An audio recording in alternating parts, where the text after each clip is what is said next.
today we're here to kick off a new vlogging project that I think will go for a good chunk of 2023. So I have been very slowly teaching myself to sew over the last year or so, and I keep being too intimidated to actually bite the bullet and do a project. Like, I keep practicing sewing but not actually like sewing something.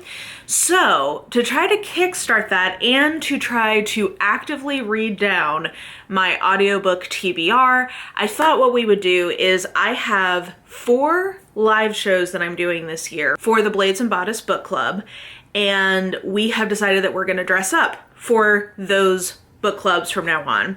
So every 3 months I have a new costume I need. So rather than buying it, I am going to try to make it. So the first one I already know is going to be for Lud in the Mist by Hope Mearleys. And this is a pre-Tolkien fairy story. So I'm going to be making a fairy type costume. I don't know what Amanda's gonna pick, though. I think she may do some kind of romance. So if it's a historical romance, depending on the era, I will probably make some sort of ye old-timey top for that. I am going to be picking a Golden Age of Detective mystery. I'm between 2, I haven't decided, but I think I'll make some sort of like Sherlock Holmes-esque capelet kind of situation in tweed for that, even though that will be in summer, but whatever. And then Bethany is going to do some kind of horror because she has the October show, which we always do on Halloween. And so depending on what she does for that, we'll figure out the costume there. But I think that this will be a way for me to carve out some audiobook listening time because I have really missed that since I started working remotely. I don't really get nearly as much kind of audio time because I used to do that sort of on my commute or when I was at the office, doing kind of like administrative stuff, and I just don't do that as much anymore. So I think this will be a good way for me to read down my audiobook TBR, and because I have like a deadline and a specific vision of what needs to be created, I think that this will help me go ahead and bite the bullet and actually venture into making real projects, because that's where I'm at. Like, I need to do that so that I can actually make progress and construct something to learn from it. So, like I said, the first project is a fairy costume. So I am making sort of like a pirate shirt to go underneath like a little bodice thing, and then I have like a fairy crown that I got. So that is our first project, so wish me luck.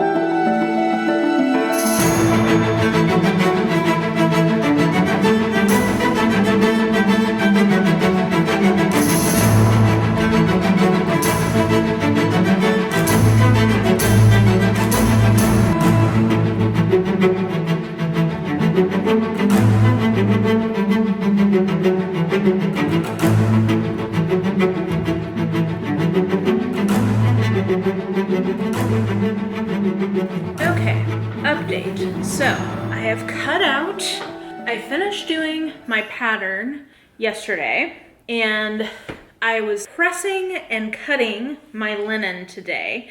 I guess I should tell you guys what I'm basing this on. I am using Bernadette Banner's pirate shirt video as my inspiration. So I'm using her overall instructions and measurements, though I have obviously scaled them to be plus size. I will say from my fitting, I can already tell that pirate shirts for men did not assume one had gigantic tatas. So I think that's going to be a interesting point of trying to fit, but I think I threaded the needle. So I've cut out my pieces for the shirt.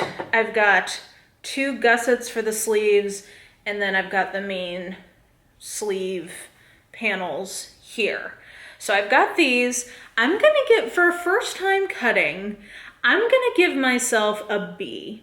I got pretty close to having these be square, and if you've ever had to try to like mark the thread on a piece of linen, you know the struggle. So for a first timer, I'm gonna give myself a B. Not perfect, but I think like pretty close. Yeah, so I've got enough left that I think I can use this for my cuffs and collar when the time comes.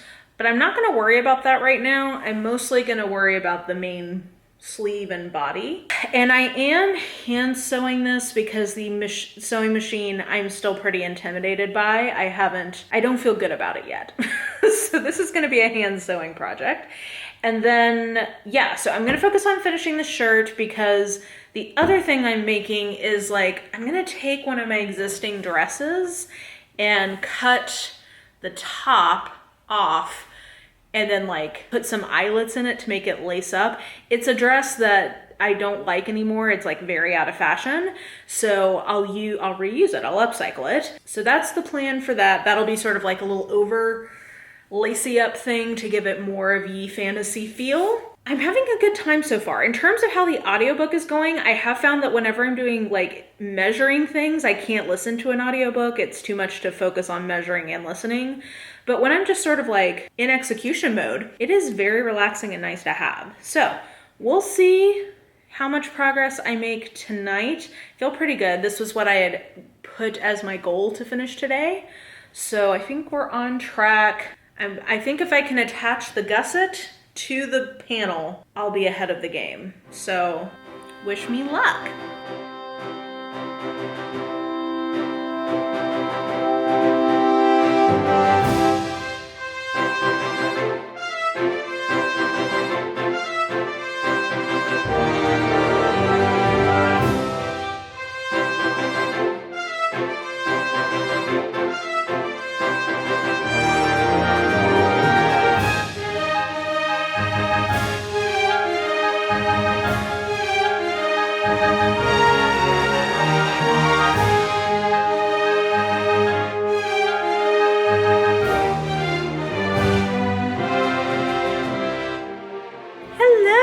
So I'm so excited, guys. It's like a real thing.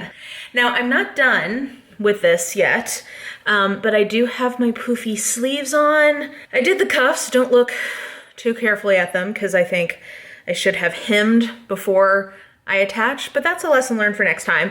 I need to attach some buttons here. Haven't decided what I'm gonna do on the collar yet, and I need to finish some seams, but like, this is good enough for the live show. Like if I stopped right now, I would be okay. So that means I need to move on to the like over lacy thing. So I chopped off the top of a dress that I don't really wear anymore. And so I'm gonna take off the sleeves. I've got some like leather cording that's coming. So I'm gonna practice my button stitching down the front of this and make it like a little over costume corset thing. So I've got that, and then I have my fairy crown and my fairy ears. Can I just say, this has taken so much time. The amount of respect and reverence I have for our ancestors who created all of their clothing by hand. Oh my God. Like I conceptually knew that it was an incredible amount of work, but having done it now and not even done it well or anything that's like super complicated, oh my God. So yeah, I think everyone should have to make a piece of clothing just to have an appreciation for how much work it is. And also this is making me like double down on my feelings about fast fashion because those garment workers are not paid nearly enough. Anyway, let me transition to start working on this. I'll be finishing up the seams. And also I did finish A Most Peculiar Book. And so now I am listening to Origin by Jennifer Raff. And I think what I'll do is when I'm done, like at the end of each garment or each outfit, each look, I will come and do some reviews so that way I can timestamp it for anybody who just wants to hear those reviews. Okay, let's get to getting on this. Go team, check out my poofiness. I'm so proud. And this will be a good base for any other like ye oldie timey costumes that I may have in the future. So that's good too.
Okay, I finished. I guess I should show you guys kind of what this looks like. So this is my Fae Fantasy look.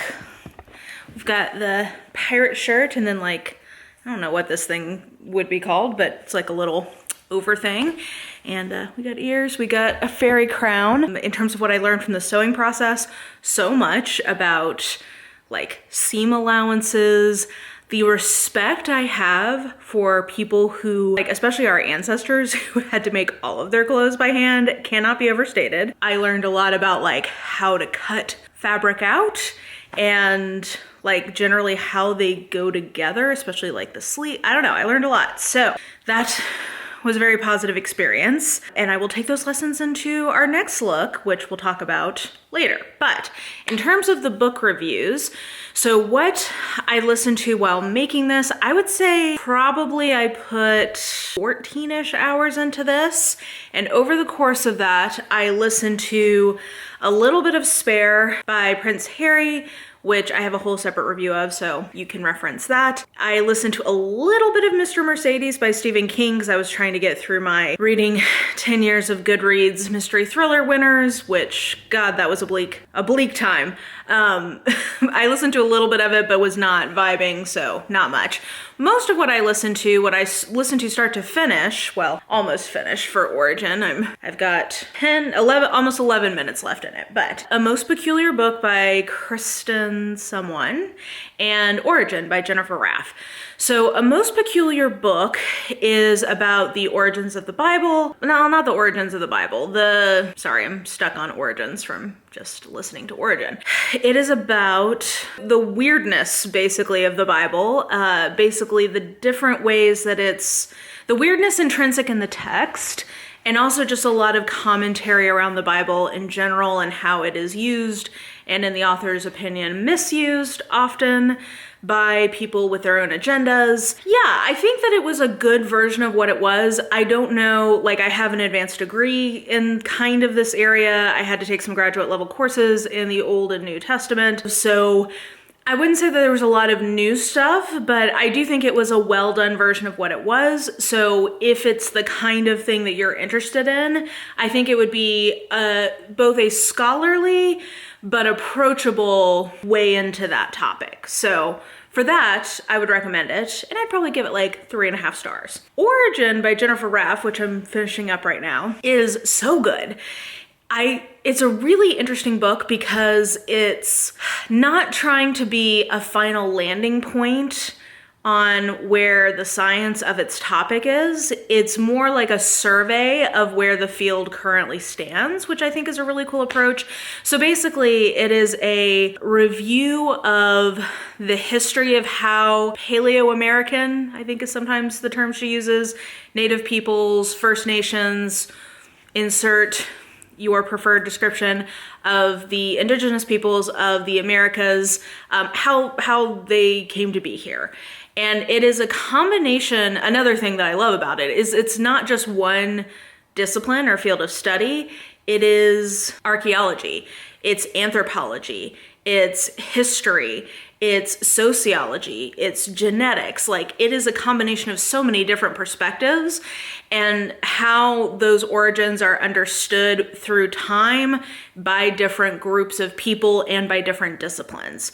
I was really interested in this from the mound builder myth perspective, which I first heard of through the Mormon Stories podcast, or like being obsessed with Mormonism, because they have a really, no disrespect to believing Mormons, but like the story that is told about indigenous peoples in the Book of Mormon is racist. So anyway, just learning about where that came from and how it's a product of the early 1800s, where there was all of this discussion about like the mounds that were around the eastern half of America and like who built them and what were they for and all of that. So I thought that was really interesting, but even more so just like learning about the current state of how geneticists are viewing Native American origins, how Native peoples like talk about their own history and ways that that is lining up with new findings, like all of that. I just thought was so interesting, really engaging, and a really good version of what it was. Like, I think this is a really approachable book about science. So that I really enjoyed. I would give that a very strong 4-star. I may come back and give it 4.5.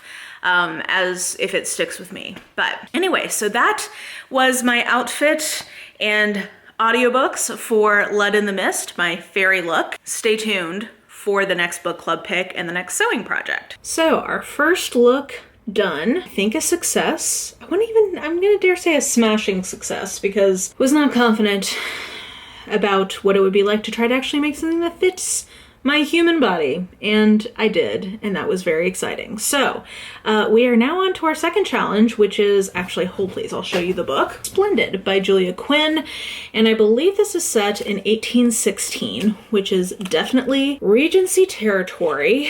And I'm going to use as my inspo the Princess Charlotte wedding dress, which is also 1816. It's kind of like a very fancy, I believe it's a bib Regency empire waisted dress.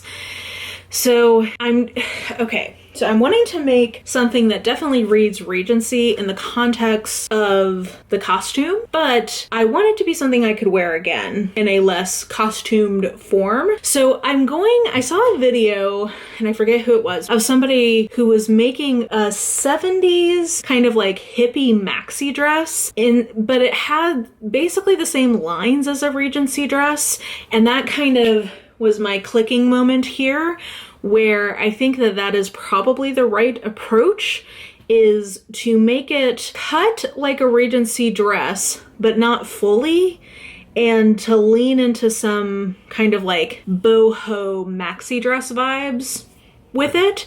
So all that to say, I think that the bodice and the cut is going to be very Regency. I've picked out an appropriate cotton seersucker, which I think will be lovely for spring. I have some nice lace that I'm gonna use with it, and so I think it will read Regency, but I'm hoping not to go full elaborate Regency so that it is wearable in 2023 summertime. So I'm going to use actually bodice that I cut up for my little vest thing that I did for my fairy costume. It actually it's an umpire dress that I cut up. So I'm going to use that as the pattern for the top of the dress with some modifications. And then I found a pattern from the University of something that has like a paneled Regency era gown skirt, and it's designed for a bib dress. So I'm gonna use that as the skirt, and we're gonna kind of freeball this. Like, I don't have as much of a set, like, here is what I'm trying to make, the way I did with the pirate shirt, but I think I have enough references. My goal for this one is to try to at least use the sewing machine on the skirt so that I can get more comfortable with that. And I am going to make a full mock-up out of the muslin that I have so that I can practice that. So I foresee that this is going to probably be a lot of hours. I'm guessing I'm going to be able to get through at least 3 audiobooks. I've not decided which ones yet though, so stay tuned for that. And let's go on this journey together, shall we? Not sure how this is gonna go, but I am buoyed. My confidence is up right now. Editing Mara may be looking back and laughing at this, but right now my confidence is decently high that I can do something that's like wearable and reads Regency in time for the tea party that we're going to have for Splendid in April. I've got 3 months. Surely that will be enough time.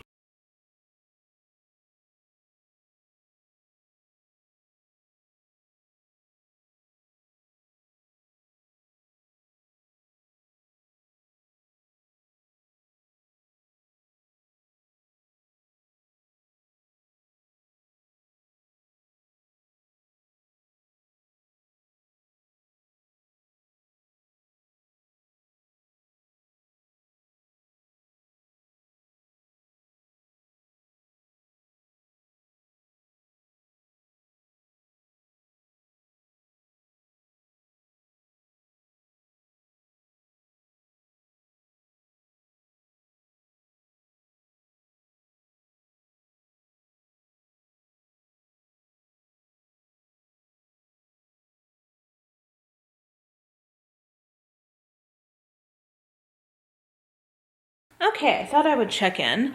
By the way, I did get a dress form. I was hesitant to do it because I knew, plus size ones are expensive, but I found a really affordable one, and I've seen a tutorial on how to make one yourself to like fit your exact proportions, which I might do in the future, but I realized the materials for that would be way more than just doing this for now. So whenever I'm ready to do that, I'll go for it. And then I can give this to the library because they have these kinds of supplies that you can loan out. Anyway, so I'm making good progress. This is far and away the most difficult part of the sewing process, I'm realizing, which is that, I don't know, man. The figuring out the shapes and how they go together, especially, well, I don't know if I would have an easier time with a pattern because most patterns you have to adjust anyway, what I'm finding, because it turns out nobody's body is the exact same. This is giving me a lot more self-love in my body, to be honest, of oh, bodies are just kind of weird to fit. And I also think I understand more why so many fashion designers love the boyish figure, because it's so much easier to fit if you don't have to accommodate for roundness. Anyway, we're in a good place. I finally got the bodice pieces the right size. I initially didn't account for enough fullness in the bust, so I had to add on some length to the bottom to accommodate that. And then the sleeve, I did two slightly different cuts on the front. This is the better width to get to my shoulder seam. And then this sleeve was a slightly different size, and this is the right sleeve to fit in, I think. And I'm leaving I've got a little bit of extra here because I think I want to do a little gather at the top of the shoulder. I think that would be nice. So I'm gonna do that. And then the plan here is I'm gonna attempt to attach the skirt to the bottom of this. And then this is going to be buttons because I don't really want to do a zipper or elastic because I don't know. I know that this is not strictly a Regency dress, but that's not Regency appropriate. So to make it easy for me to get in and out, I think some buttons here would be good. And then I think I'm gonna do a drawstring tightening here, maybe some lace. I don't know. I feel like that's going okay. And my next challenge is to cut out the skirt and make sure that my theory about how I'm gonna get in and out of this is correct. So that's where we are with the sewing project itself. I have listened to half of Why Women Have a Better Sex Under Socialism, which I am very much enjoying. But this part, I think I'm realizing this phase of the sewing process, it is difficult for me to focus on a book. So I've been listening to a bunch of reviews of the last trilogy in the realm of the Elderling series because I accidentally got way ahead of Leanna and I can't talk to her about it yet. So I'm just enjoying having someone talking about it. I'm loving the Book Mavens. I found their reviews and I'm obsessed with them. So I'm listening to those. God, I love those books so much. So anyway, whenever I get past the pattern making phase, I think I will be able to listen to some more books. But for now, next step is to cut out the skirt mock-up, see if I can attach it to this guy, and see if I can get in and out. And if so, I think that means I will be ready to actually cut out the real fabric and start the actual dress.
for my lunch to heat up, and I thought I would tell you guys that the garment is together. I'm so proud, guys. It is far from perfect. Yeah, I'll talk about that in a second. But I just thought I would tell you that book-wise, I have finished 2. So I finished When the Moon Turned to Blood by Leah Sotilli, which is about the Ballo Daybell case. And then I also finished In Defense of Witches by Mona Chalet, I think was the author's name. I had it in physical form, but the library had an audio, so I listened to the audio. So I definitely will include that in my wrap-up, as well as Why Women Have Better Sex Under Socialism, because that was the book I put on hold to listen to my 2 library holds that came in. So that is going great. I will say this is an interesting experiment in the sense of learning more about my ideal audiobook listening conditions, because I cannot listen to the audio whenever I'm having to really think about the project. It's too much. But when I'm just in sort of stitching mode, either mostly by hand on this one, because I'm still learning how to use the sewing machine for more complicated fabric positioning. So yeah, mostly it's by hand, but sometimes with the machine. That is a good time for audiobook. But when I'm actually, oh, my lunch is ready. When I'm actually needing to think and do math or figure out how to fix a problem, whatever, audiobook, not as much. And that actually makes a ton of sense, because that's kind of what I do when I'm listening to audiobooks at work. There's some things that obviously audiobook dual tasking is not ideal for, and other kinds of things that it does make more sense to do. So anyway, little side note there. But in terms of the project, like I said, the actual garment is pretty much together at this point. I've learned so much about how to fit things. Shout out to Nicole Rudolph. I found her videos very inspiring and very helpful to understand how textiles behave, but also how to do some fitting stuff. I don't know, I have found this really invigorating. It's definitely this is a much more challenging project than the linen pirate shirt, because I'm trying to fit things to my body more, and I have an apple hourglass S. It's I have all the womanly shapes, but then also a belly, so it's just there's a lot of curves happening.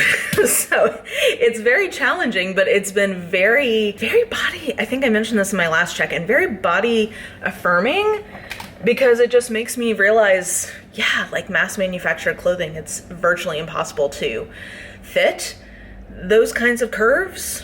So I don't know. I was also listening, Nicole Rudolph, or is it Rudolph Randolph? I never remember, was on a podcast talking about size standardization that I thought was fascinating, and that kind of plays into what I'm finding. But anyway, some of the fit stuff is a little weird in terms of, I totally see now why in the historic garments, this type of dress has piecing to it. One, because they're trying to conserve fabric, but also I think it would have made the fit easier, but that is a much more historical touch that would have taken it out of sort of the history bounding realm I'm trying to stay in, where we are definitely inspired by this era, but it's not a straight up Bridgerton Regency dress.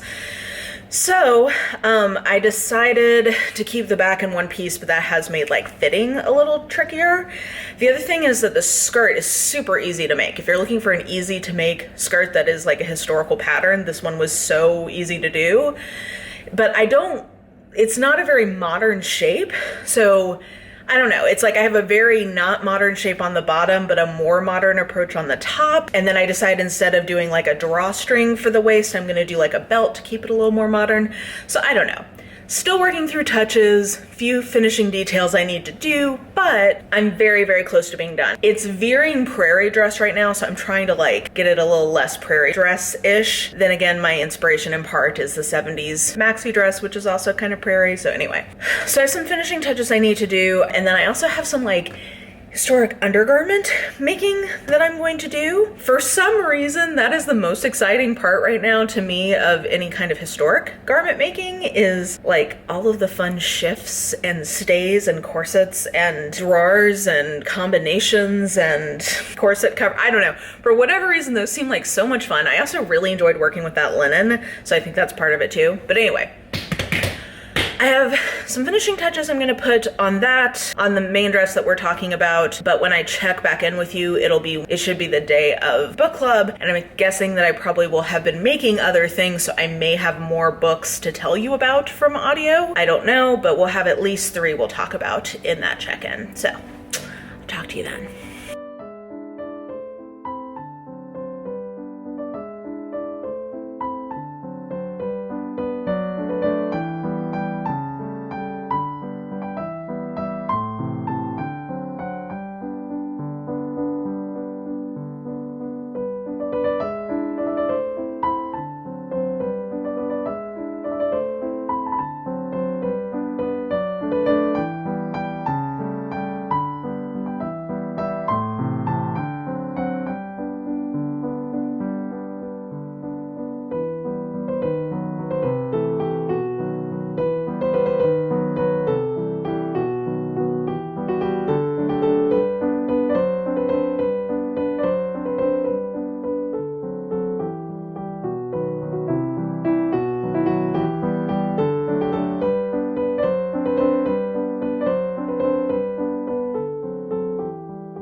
Alright, guys.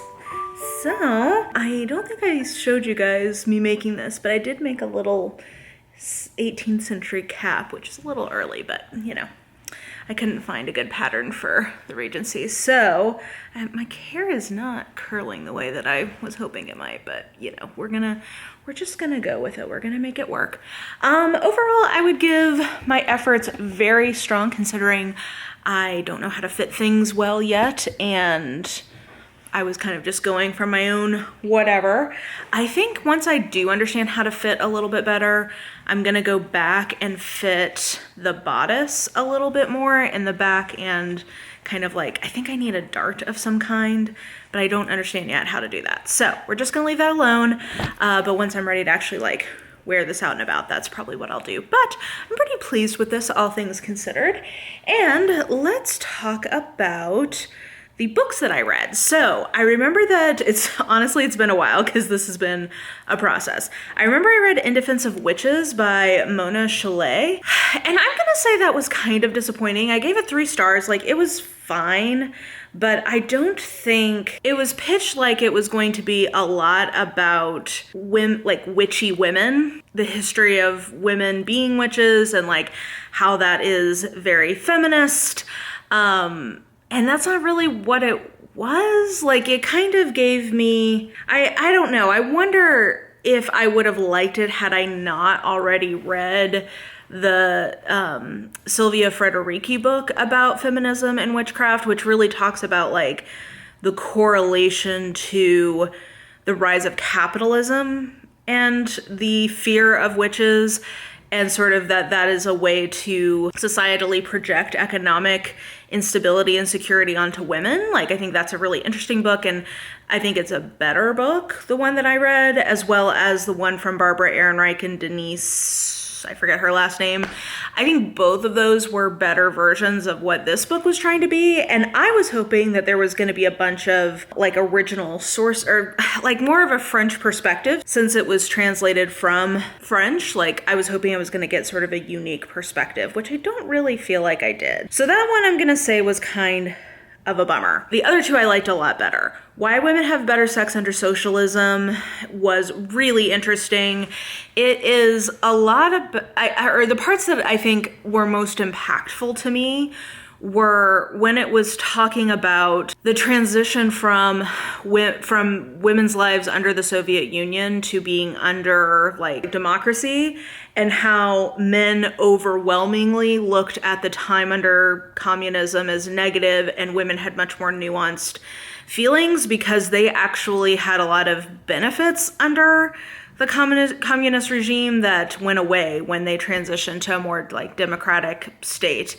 And a lot of that had to do with like support for childcare, so assumptions that women were productive economic agents or productive citizens, and therefore the support to enable them to do that being there, versus the more like every man for himself kind of perspective. I thought all of that was super interesting. So that I thought was really effective and memorable. Also, she has this anecdote about this woman who is married to this guy, and she like she gave up her job, so she's totally economically dependent on him. And this woman like wants to go out with her friend, and her husband is being like a tightwad about it. And she like sighs and is like, oh, I'll have to have sex with him later to get some money. Like that was really impactful in this idea of women being made more economically dependent upon men. And not having social support for their reproductive life cycle just inevitably leads to it can, I guess, lead to like intrinsically really imbalanced power dynamics where women have an illusion of choice, but not actual choice. So anyway, I thought that whole book, I wish it had been pitched a little bit more as an essay collection, because I think that's more how it read. I don't know that it had like a strong through line of argumentation necessarily, but I thought it was very interesting. Like each chapter I thought was very interesting, including the stuff about aging, like all of it, definitely a worthwhile read. And then I would say my favorite thing I listened to for this round of sewing was When the Moon Turned to Blood by Leah Sotilli. And some of that is just because of my own personal interests, but it's a look at the Lori Vallow Daybell, Chad Daybell murders of Lori's children, as well as her previous husband, and then also Chad's husband, or not Chad's husband, Chad's wife. It's looking at all that, so it's kind of a true crime story, but it's more looking at what the Mormon origins of all of that are, and like what their beliefs were, and sort of like the cultural context that they come from in the West under Mormonism that would make them like susceptible to developing the belief system that they did to basically excuse like what was ultimately them being in an affair. I just thought that was super interesting. And so if you want something that's like strictly true crime, I don't know how much you'll love it, but if you're interested in that angle of it, I thought it was an excellent version of that and very much hit some of my interests in terms of an intersection of true crime, religion, extremism. So I thought it was fascinating. And I think if you go into it with that kind of mindset, you would like it too. It was my favorite of the ones I read. So that was really good. And then, yeah, so that's what I read. The book that we are talking about is Splendid by Julia Quinn. And this is hot garbage. It is not good, I don't think. I don't know. It's just like it's a 90s historical, but then it's also just not great from like was there an editor? Hard to say, considering that this is this is from Avon. Like, who was doing the line editing? Who was doing the developmental editing? It just like, it felt like a very phoned in book. So I gave this like a 1.5 star. This was one of the worst things I think we've read for this book club, but you know, it will give us a chance to talk about some of the origins of the genre. So I think that'll be interesting. But anyway, I need to go brew some tea. And now that I'm living in this more, I definitely need to like pull this in a little bit more. And I might even take in, because this is a lot of puff. I don't know. I have some fitting things. But again, for a first attempt at making a dress like self-patterned, I learned a lot with this. And let's go do book club, shall we? Well, hello. We're back for our next project. So our next book is The Cask by Freeman Wills Croft. This was my pick. This is a classic mystery. So it's from the golden age of detective fiction, which is like the 30s to the 50s, but I'm going to interpret my costume as just sort of like origins of mystery and go for a light Sherlock look. So we're going to be making the Burnley and Trowbridge short cloak, which is based on patterns from like probably 17th to 19th century, like 18th, continuing on. It seems like a pretty simple pattern. And the reason I wanted to, so originally I had a different one picked out, but I decided to do this because there's a YouTube tutorial, but also because I've never tried to do one of these versions of a pattern where you cut out the pattern from printing off the individual printer pages, and I'm a little intimidated by that process, so I decided to keep it simple for this. And then I'm going to use Bernadette Banner again, watching how she made a deerstalker hat. It seems like I probably don't need a strict pattern for it, but I'm going to use her version of this as a model. I have a beautiful wool that I have procured. I'm still waiting for the silk that's going to be in the lining, but this is going to be our next project, and pretty excited about this actually. I'm bummed that I did not make this in time to wear for this winter, but I will have this beautiful cloak ready for the fall, and that makes me excited. So this is our next one. Let's get to getting.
Okay, friends, we are officially onto the deerstalker.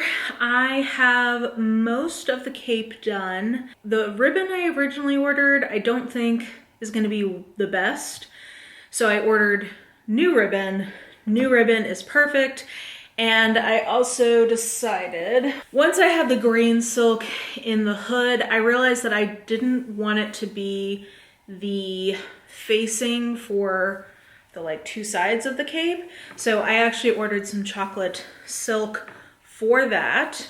So we have that. So the cape is just about done. I'm trying to get all of this ready for a trip I'm going on. I want to have some sewing to take with me, and finishing up this project is what I want to do, which has been so quick, by the way. I've only gotten through halfway through one audiobook doing this. This is far and away the fastest thing we've done so far. Okay, so cape, just about done. Deerstalker. That has been more of a journey because it takes some trial and error. Mock-up number one with pattern number one, I messed up the math, so accidentally made it gigantic for my head. So that did not work. Mock-up number 2 was a lot closer, but the little pieces that this is made up of, I made them a little more triangular, and I think it just needed to be a little deeper. But mock-up number 3, much like Goldilocks, I think is gonna be just right. So next steps are to cut out some buckram, and I've got the same wool that I'm gonna make the hat out of that I made the cape out of. So yeah, I think that's where we're at. My goal is to get the hat to a similar place as the cape before I leave for my trip, so that it's like almost done and just has the last bits of putting it togetherness left, because I think that'll be just the right amount of sewing for this trip. For now, we're gonna work on getting this as far along as it needs to be so that I can take it. And if anybody needs an extra large yarmulke, I think I accidentally made that, so holler at me.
Friends, so I'm ready to be Sherlock. It's gonna be a couple of months until the live show, but I'm gonna go ahead and wrap the vlog here because my final project is going to take a very long time. And if you guys like the format of this video, then I'll make a follow-up to this documenting that. So we're gonna go ahead and end it here, but for this round I've got my magnifying glass, and then I made this cape, which I actually really loved using an actual pattern. That was very helpful. So I think my takeaway is when there's a pattern that includes my size, it's definitely a big nice to have in terms of making it a lot easier to construct. It has wool, and then I did the facing in this sort of chocolatey kind of silk. And then I made my little Sherlock hat, my little deerstalker. This was definitely hardest to figure out how to make. I think it's slightly too big, but given that I have a lot of hair, I think it actually ends up being okay. But I think when I put in seam allowance, I didn't take as much of the seam allowance as I allowed for. So, you know, still learning. But, you know, they have the matching little ribbons here, and then I have, like, in the hood, a nice bright green for a little pop of color. So, very excited to wear this when it gets to be fall. In terms of what I listened to while making these pieces, really the only one that I listened to is The Fabric of Civilization, because this was a lot faster than some of the other things I've worked on. So The Fabric of Civilization by Virginia Postrel is so interesting. I talked about it in my April wrap up, and I would definitely highly recommend it if you are interested in history that is very interdisciplinary interdisciplinary because really it's talking about the technology of fabric and textiles and how they have impacted human civilization, how we found different textiles or different like thread types and how to use them. It goes all the way up through like synthetics, so talking about some of that. It's got archaeology and social history. It covers so much, and I found it incredibly interesting, and it has made me respect my fabric a lot more since listening to it, because it is so, I don't know, like astonishing. Like the human family and human ingenuity to carve out life on this planet is truly a thing of beauty. So anyway, yeah, I really enjoyed that. I gave that 4.5 stars, and that is my favorite thing that I've listened to over the course of this. I would say that's my favorite, followed by, I'd say When the Moon Turns to Blood is probably my second favorite, and Why Women Have Better Sex Under Socialism, probably the third favorite. So yeah, mostly hits. I think I don't tend to finish nonfiction that I'm not enjoying, so that doesn't surprise me. But yeah, I think I'm gonna leave off the vlog here. This has been me listening to audiobooks and learning to sew. Let me know what you thought about any of the books, and let me know if you liked this format, if you thought this was interesting. I know this is a little bit different than what I normally do because I've been learning to do something. But if you are interested in watching me make my Halloween costume, when I tell you it's been a while since I've been so excited to do something. I cannot wait. Frankly, I finished this early because I can't wait to start on the next one. And I was like, I have to finish this before I start on that. So if you're interested in that, the theme for the night is dolls, and I can't wait. So let me know if you guys want to see that in a video, but otherwise you'll see it in the live stream. So yeah. Anyway, yeah, let me know feedback in the comments below, what you think about a different style for me. And yeah, I think that will do it for me. So if you enjoyed this video, please like, subscribe, follow me on the social medias if you are so inclined. I have all that information listed in the description box below, and I think that will do it. I hope you're having an absolutely lovely day today, and I will just talk to you soon. Bye.